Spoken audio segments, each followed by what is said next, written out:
کہ میں یہ حدیث نہ لوگوں کی روحوں تک اتار دوں۔ حضور فرماتے ہیں میں نے جس کے سامنے دین پیش کیا اس نے دلیل مانگی، وہ بھی کوئی اپنا ہے جو اپنوں سے دلیلیں مانگے، وضاحتیں مانگے، یہ کیسے تھا تو وہ کیسے تھا، تو یہ چیز کدھر سے آئی تو وہ کدھر گئی۔ آپ اپنوں سے دلیلیں مانگ رہے ہیں، آپ اپنوں کو کٹاروں میں کھڑا کیا۔ حضور یہ نہیں فرماتے کہ دلیل تھی کوئی نہیں، فرمایا جس نے مانگی میں نے دی دلیل، اور لوگ دلیل دیکھ کے مسلمان ہوئے۔ حضور فرماتے ہیں لوگوں سنو یہ میرا ابو بکر ہے، میں نے اسے کہا کلمہ پڑھ لے، اس نے دلیل ہی کوئی نہیں مانگی، فوراً ہی کلمہ پڑھ کے مسلمان۔ یہ احساس ہے، یہاں تو تھک گئے لوگ اپنوں کو دلیلیں دیتے، وہ جی ویسے کیسے تھا، تو ایک بندہ یہ کہہ رہا تھا تو دوسرا کہنے دے جو دنیا کہتی ہے، تو اپنی بات کر، تو بتا تو کیا کہتا ہے، اپنی رائے بیان کر، تیرا نظریہ کیا ہے، تیرا ذوق کیا، تو چھوڑ لوگ کیا کہتے ہیں، اپنی بات کر۔ اگر ابو بکر صدیق لوگوں کے کہنوں پہ چلتے تو مکہ تو سارا کچھ اور کہہ رہا تھا، اس وقت تو کوئی تھا ہی نہیں جو کہتا کہ نہیں تو ٹھیک چل رہا ہے، دنیا ساری کچھ اور کہہ رہی تھی، لیکن صدیق اکبر کہہ رہے تھے نہیں نہیں، سچ وہ ہے جو مدینے والے رسول فرماتے ہیں، سچ وہ ہے جو میرے آقا نے فرمایا۔ زندگی میں انہوں نے بتایا لوگوں کو کہ دین کا مزہ لینا ہے تو پھر ذرا غلامی کر کے آتا ہے، پھر ذرا پورا پیار کر کے آتا ہے، پھر پوری محبت دے کے پھر غلامی کا مزہ۔ حضرت اسماء بنت ابی بکر صدیق فرماتی ہیں کہ نبی پاک صلی اللہ تعالی علیہ وسلم نا حرم شریف میں داخل ہوئے، ایام مکہ میں، مکے کے دن تھے، حضور حرم مکہ میں داخل ہوئے، کافروں نے، ابو جہل نے پہلے سے سازش کی ہوئی تھی۔ جیسے ہی حضور اندر داخل ہوئے تو شور کرنے لگا، کہنے لگا یہ تمہارے بتوں کو برا کہتے ہیں اور تمہیں شرم نہیں آتی، یہ تمہارے معبودوں کو گالی دیتے ہیں، معاذ اللہ، یہ برا کہتے ہیں، میں خیال نہیں آتا۔ لوگوں کو اشتعال دینے لگا، لوگ مختلف جگہوں سے اکٹھے ہو کے حضور کے گرد جمع ہو گئے۔ آپ نے کہا ہے کہ بت جھوٹے، حضور فرمانے لگے کہا ہے۔ آپ نے کہا ہے کہ یہ کچھ نہیں کر سکتے، فرمایا کہا ہے۔ آپ نے کہا ہے یہ کوئی نفع نقصان نہیں دیتے، حضور فرمانے لگے کہا ہے۔ رسول کائنات صلی اللہ علیہ وسلم سے جو سوال پوچھا حضور نے بیان کیا، چاروں جانب سے وہ نبی کریم پر ٹوٹ پڑے، مارنے لگے۔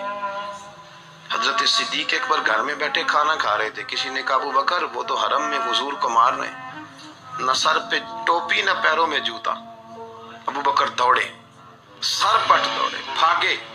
حضور زمین پہ لیٹے ہوئے تھے، وہ تکلیف دے رہے تھے۔ حضرت صدیق اکبر نے 2 کو پکڑ کے ادھر پھینکا، 4 کو ادھر پھینکا، 5 کو ادھر پھینکا، ایک جملہ بار بار زبان سے کہتے، ظالمو انہیں مارتے ہو جو تمہاری نجات کا سامان لے کے آئے، انہیں تکلیف دیتے ہو جو کہتے ہیں اللہ میرا رب ہے، انہیں مارتے ہو، شرم نہیں آتی۔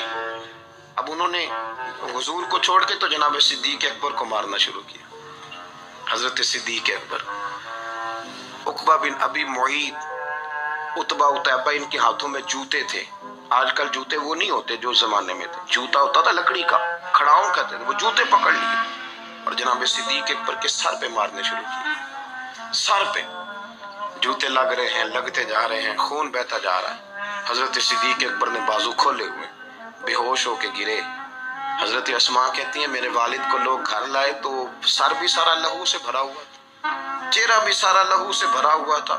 عشق تے اگ دوویں ایک برابر، عشق تے اگ دوویں، عشق تے اگ دوویں ایک برابر، پر عشق دا سیک ودھیرا، اگ تے ساڑے ککھ تے کانے، عشق ساڑے تن میرا، اگ دا دارو می تے پانی، کوئی دسے ہاں بھلا عشق دا دارو کیڑا، سجنا اتھے کچھ نہیں بچتا جتھے عشق ہوراں دا ڈیرا۔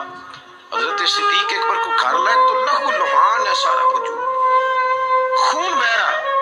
جناب اسماء کہتی ہے میں نے سر پہ ہاتھ رکھا، دیکھوں کہاں کہاں میرے والد کو، میں رو رہی ہوں، میں نے سر پہ ہاتھ رکھا تو کہتی ہیں بال بھی میرے ہاتھ میں آ گئے اور سر سے چمڑی بھی اتر کے میرے ہاتھ میں آ گئی، گوشت بھی سر سے اترنے لگا، سارا سر ان کا مار مار کے انہوں نے نازک بنا دیا، نرم کر دیا۔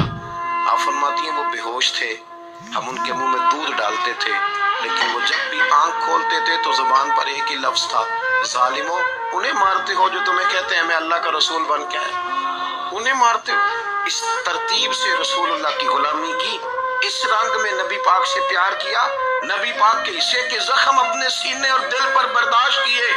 اس لیے تو میرے کریم نے فرمایا تھا لوگوں سن لو، میرے ساتھ جس نے بھی نیکی کی میں نے بدلہ دے دیا، میں نے ابو بکر کو نہیں دیا، میں ابو بکر کا ہاتھ پکڑ کے اللہ کی بارگاہ میں لے جاؤں گا، میں کہوں گا مالک اس نے بڑی نیکیاں کی ہیں، تو ہی اسے اجر عطا فرما، میں لے کے جاؤں گا، کہوں گا اے اللہ تو دے اسے اجر، اس نے بڑی نیکی کی، اس نے بڑا پیار کیا، اس نے میرے ساتھ بڑی محبت کی، اس نے بڑی غلامی